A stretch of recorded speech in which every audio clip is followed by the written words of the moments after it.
In the spring of 1969, in a living room in Santa Clara, California, 8 men who had just been fired, quit, or been squeezed out of Fairchild Semiconductor sat around borrowed furniture and tried to start a chip company. They had $100,000 between them, no proprietary technology, and no product.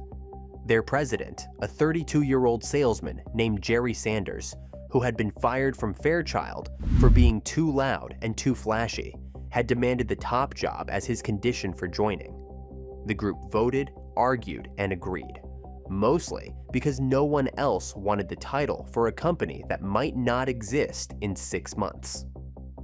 Innovation magazine surveyed the startups of the era and called advanced micro devices the least likely to succeed. That assessment was not unfair. Intel, founded a year earlier by the men who had actually invented the integrated circuit, already had money, momentum, and the future in its hands. AMD had a living room and a point to prove. 53 years later, on February 15, 2022, AMD's market capitalization hit $197 billion, $750 million. Intel's, on the same day, was $197 billion, $240 million. For the first time in history, the company born in a borrowed living room was worth more than the company that had tried for decades to crush it. This is the story of how that happened and why it almost didn't, and what it tells us about the difference between the company that has everything and the company that has nothing left to lose. You're watching American Electronics and Tech Channel, where we take apart the companies that built the electronic world, down to the circuit board and the engineer who designed it. If that's your kind of story, subscribe and hit like, because the rise here is every bit as strange as the fall it was supposed to be. Jerry Sanders grew up on the south side of Chicago, raised not by his parents, but by his paternal grandparents. He was beaten severely at a party when he was 18 years old, and later said the experience taught him 2 things: don't count on other people, and don't stay down. He earned an engineering degree from the University of Illinois at Urbana-Champaign, worked at Douglas Aircraft, moved to Motorola, and landed at Fairchild Semiconductor in 1961, where he discovered he was a better salesman than he was an engineer, and did not consider that a lesser thing. Sanders rose to marketing director by the age of 31, which, at Fairchild in the 1960s, put him on a direct line toward the executive suite. But Fairchild in those years was bleeding talent the way a cracked dam bleeds water. Robert Noyce and Gordon Moore had already left to found Intel. Sherman Fairchild, the company's namesake, brought in a new management team led by C. Lester Hogan from Motorola to try to steady the ship. Hogan's people, quickly nicknamed Hogan's Heroes, were conservative Midwesterners who took one look at Sanders with his tailored suits and his habit of arriving at meetings in a purple Rolls-Royce, and saw a problem. Sanders was pushed out. He could have gone to another established firm. Instead, he called 7 Fairchild colleagues, including John Kerry, Jack Gifford, Ed Turney, and Frank Boddy, and proposed they build something of their own. They incorporated advanced micro devices on May 1st, 1969. The company they built would spend the next half-century being told it was finished. It never listened. But there is an important distinction between confidence and capability, and in 1969, AMD had far more of the former. The company could not afford an office. All 8 founders worked from Kerry's living room. Venture capitalists took one look at a startup with no original product and no clear technological edge, and offered $75,000, barely enough to rent a building. By September 69, AMD had scraped together enough to move into a 15,000 square foot facility at 901 Thompson Place in Sunnyvale, California. The building housed the entire operation, including a wafer production line running 2-inch diameter wafers at a 7-micron feature size. It was modest. It was also theirs. AMD's first product, the AM9300, was a 4-bit shift register launched in 1970. It was not revolutionary, it was not even original. AMD's founding strategy was elegant in its humility. The company would take chips designed by Fairchild and National Semiconductor, reverse engineer them, and manufacture them to a higher standard of quality, specifically to United States military specifications. In an era when chip reliability was a genuine problem and customers were desperate for guaranteed supply, AMD's promise of a second source built to military standards gave it a market advantage that had nothing to do with invention and everything to do with execution. By 1972, AMD went public. Annual sales reached $4.6 million. The foundation was poured. But the company that would define AMD's future and nearly destroy it was not Fairchild or National Semiconductor. It was Intel. Therefore, the contract that changed everything arrived not from ambition, but from a corporate purchasing policy. In 1981, IBM was building its first personal computer and needed a processor.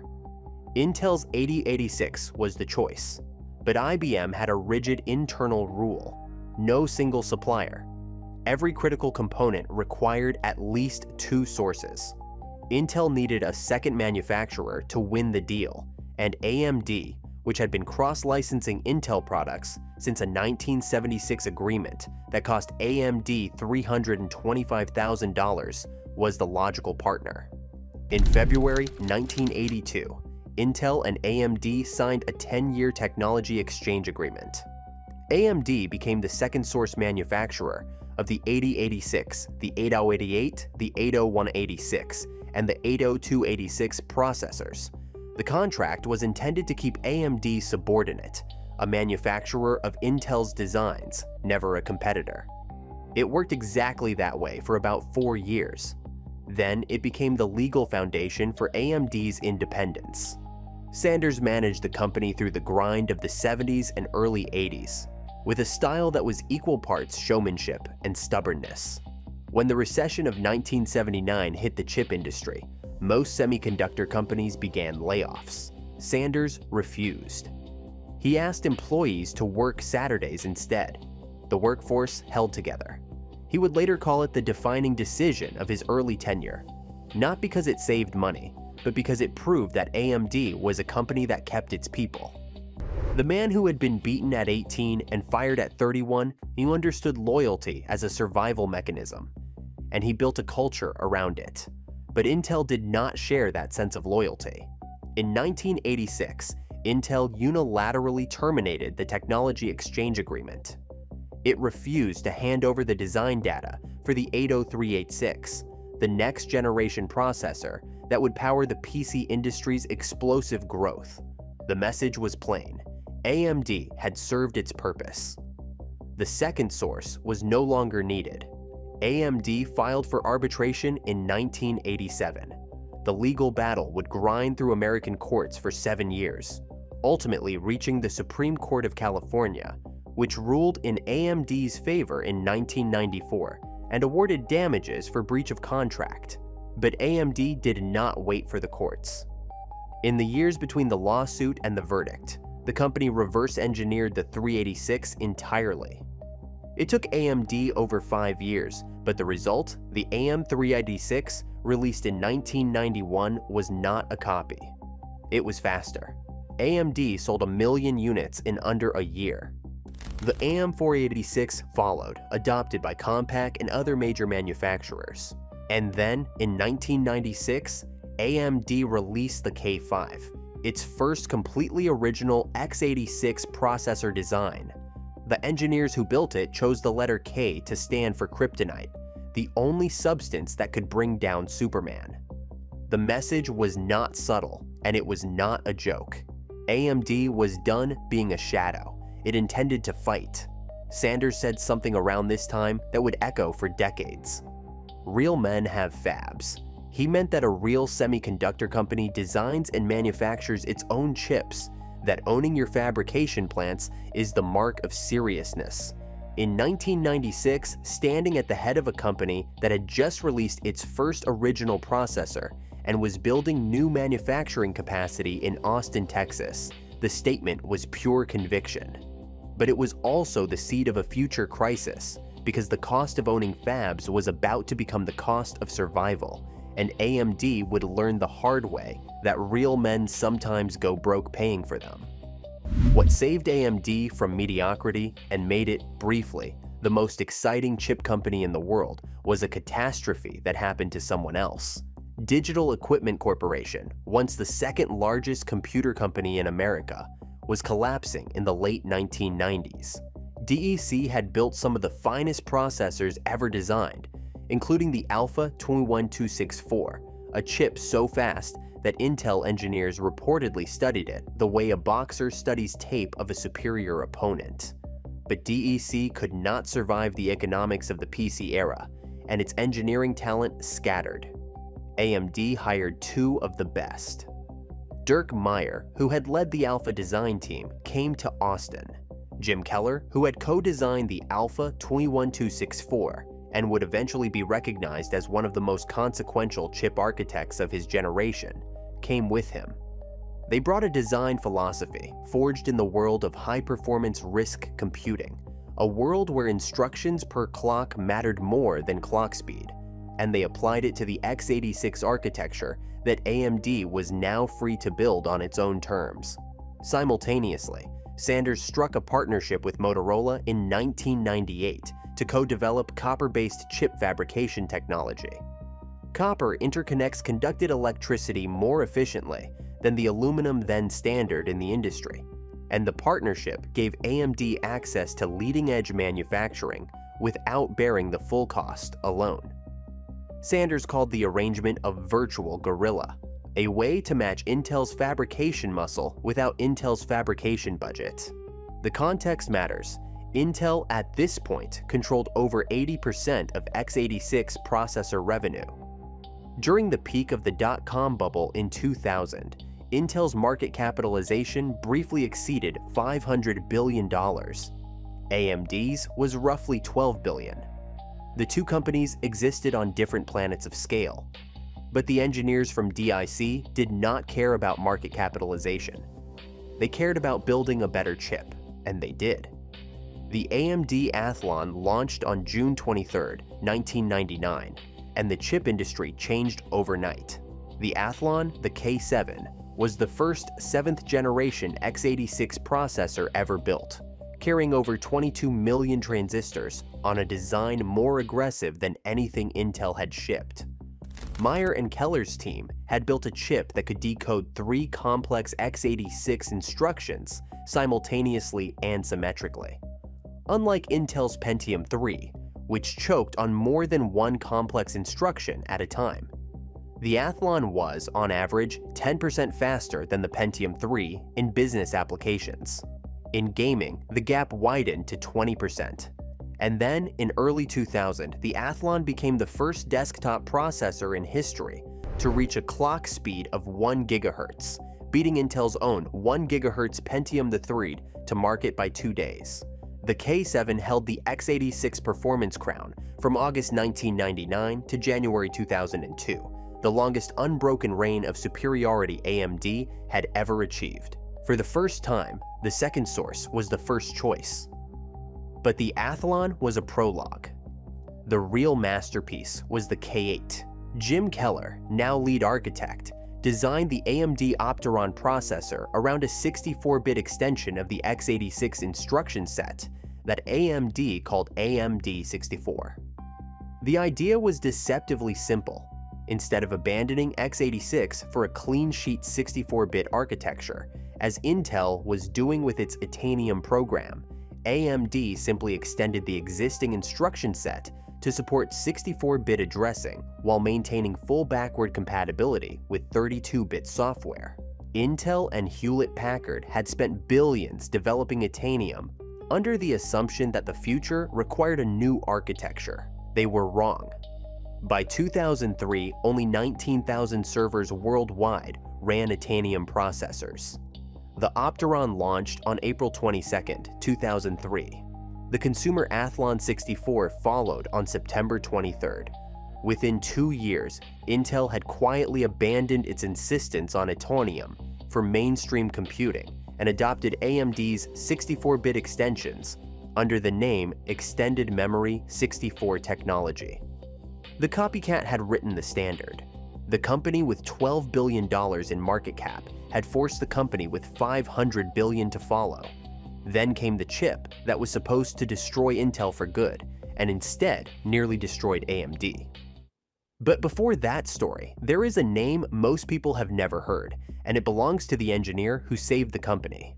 His name is Mike Clark. He is an AMD senior fellow, and he is the chief architect of the Zen microarchitecture, the processor design that brought AMD back from the edge of bankruptcy and made it, for the first time in its history, more valuable than Intel. If you follow chip industry coverage, you have almost certainly heard the name Jim Keller credited for Zen, and Keller did play a critical role. He returned to AMD in August 2012, when the company was in freefall, and he helped initiate the project that would become Zen before leaving in September 2015, 2 years before the first Ryzen chip shipped. But when an interviewer asked Keller directly whether he considered himself the father of Zen, he answered with a candor that is rare in an industry built on personal mythologies. "Perhaps one of the uncles," he said. "Mike Clark's a great architect, so we had a lot of fun and success. Success has a lot of authors, failure has one." Clark led the architecture from the beginning. He presented it at the Hot Chips conference in 2016. He oversaw every subsequent generation. The chips that saved AMD bear his fingerprints more than any other single engineers, and most people have never heard his name. That is, unfortunately, how tech history usually works. But not here. The reason Clark's work was necessary at all is a story of architectural failure so complete that it nearly ended AMD. In October 2011, AMD launched the FX 8150 processor, the flagship of a new architecture called Bulldozer. AMD's marketing had promised a chip that could compete with Intel's Sandy Bridge.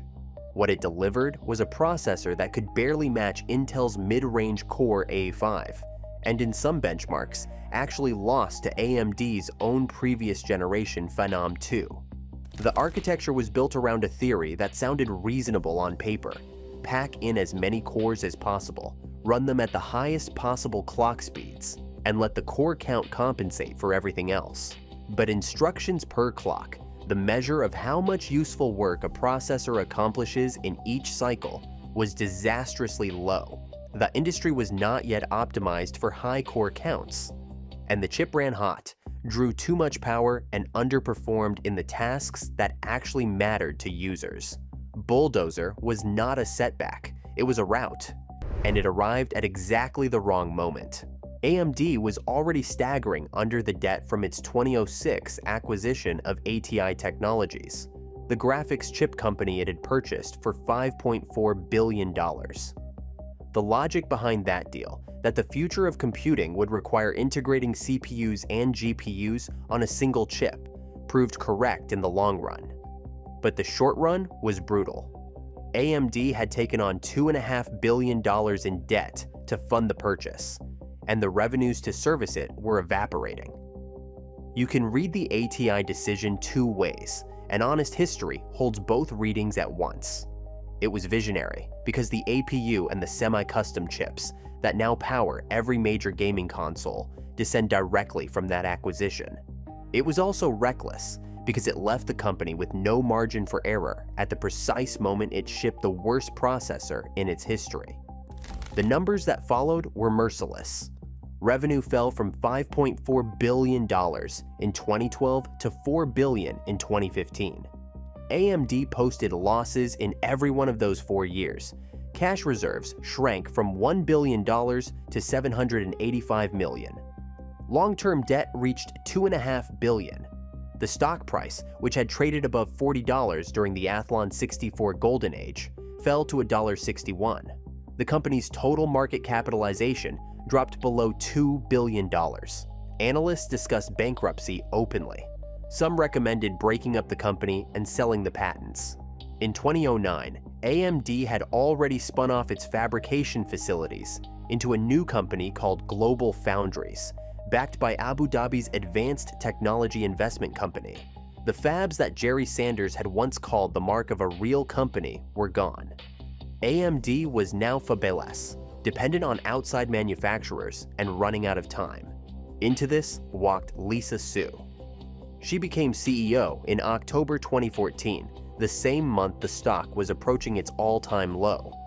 Born November 7, 1969, in Tainan, Taiwan, she had moved to the United States as a child, earned 3 engineering degrees from MIT, including a doctorate in electrical engineering focused on silicon-on-insulator semiconductor manufacturing, and built a career at Texas Instruments, IBM, and Freescale Semiconductor before joining AMD in 2012 as a senior vice president.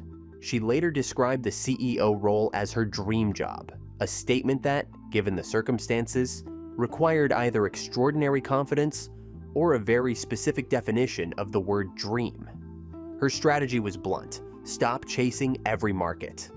Focus on high-performance computing. Build the best chip AMD had ever designed and bet the company on it. The chip she bet on was Zen, the architecture that Mike Clark and his team, including Zen team leader Suzanne Plummer and front-end engineers like Steve Hale, had been building since Keller's return in 2012. Zen was a clean sheet design, a complete departure from the bulldozer philosophy. Where bulldozer had chased clock speed and core count at the expense of efficiency, Zen prioritized instructions per clock, power efficiency, and a modular design that could scale from laptops to supercomputers. It was fabricated by TSMC on a 14-nanometer FinFET process, not by global foundries. The first Ryzen desktop processors, codenamed Summit Ridge, reached the market in March 2017. They offered multi-core performance that rivaled Intel's best desktop chips at roughly half the price. EPYC server processors followed in June. The market responded the way markets respond to genuine competition. It moved. What followed was not a recovery. It was a transformation. AMD's revenue climbed from $4 billion in 2015 to $25.8 billion in 2024, to a record $34.6 billion in 2025. The stock that had traded at $1.61 rose past $500 by mid-2026. The market capitalization that had fallen below $2 billion exceeded $800 billion. In February 2022, AMD completed the acquisition of Xilinx for $49 billion, its largest deal in history. And on the day the deal closed, AMD's market cap surpassed Intel's for the first time. Lisa Su was named Time Magazine's CEO of the Year in 2024, the first woman to receive the distinction. The server CPU market, where Intel had once held nearly 100% of revenue, saw AMD's EPYC processors reach over 41% revenue share by the fourth quarter of 2025. Intel, which had spent decades paying loyalty rebates to prevent computer manufacturers from using AMD chips, a practice that resulted in a $1.25 billion antitrust settlement in 2009 and a record $1.45 billion fine from the European Commission, was now losing engineers, market share, and the future to the company it had once tried to suffocate. The proof is not in the stock price, it is in the machines. Ryzen processors power the Frontier supercomputer at Oak Ridge National Laboratory, the fastest machine on Earth when it was completed. AMD semi-custom chips sit inside every PlayStation 5 and every Xbox Series X. On the Steam hardware survey, AMD's share of gaming CPUs approaches nearly half of all systems counted. EPYC processors run the data centers that train the artificial intelligence models reshaping the world, but the survival is also smaller and older than any of that. Communities still overclock Athlon 64 processors released 20 years ago. Collectors trade K6 chips online. The Athlon name itself endures in AMD's current product line, a quarter century after it first outran a Pentium. Mike Clark's Zen architecture now spans 5 generations and counting, each one building on the modular foundation he designed to be improved forever. Jim Keller, who has since worked at Tesla, at Intel, and now as CEO of Tenstorrent, speaks of the Zen team with an affection he reserves for few projects. "There were a lot of really great people on Zen," he said. Suzanne Plummer, Steve Hale, the team in Colorado, the team in Austin, the team in India. The proof of what they built is not in any press release. It is in the servers still running, the gamers still playing, and the engineers still iterating on what they started. In the spring of 1969, in a living room in Santa Clara, 8 engineers pooled $100,000 and started a company the world expected to fail. They had no proprietary technology. They had no breakthrough product. They had a fired salesman for a president, and a name that sounded like a promise nobody believed. 57 years later, that company is worth more than $800 billion, more than the rival that tried to bury it in litigation, starve it with exclusionary rebates, and outspend it 10 to 1 in every generation of silicon. Intel had the money. Intel had the fabs. Intel had the monopoly. And that is precisely why Intel could not see what a company with nothing left to lose could build when it hired the right engineers and let them work. AMD did not beat Intel by becoming Intel. AMD beat Intel by being the company Intel forgot it used to be. If you built a system with an AMD chip, if you worked at AMD, if you remember the first time a Ryzen or an Athlon outran the processor everyone said was untouchable, drop a comment below. Tell us the chip, the year, and whether the machine is still running. The engineers who designed these processors, and the users who believed in them when Wall Street didn't, know more about what this company is worth than any analyst's note ever written. Subscribe if this is your kind of history. We are building the definitive archive of the companies that made the electronic world, one circuit board and one forgotten engineer at a time. We have the story of another American chip empire coming next, and you will not want to miss how it ends.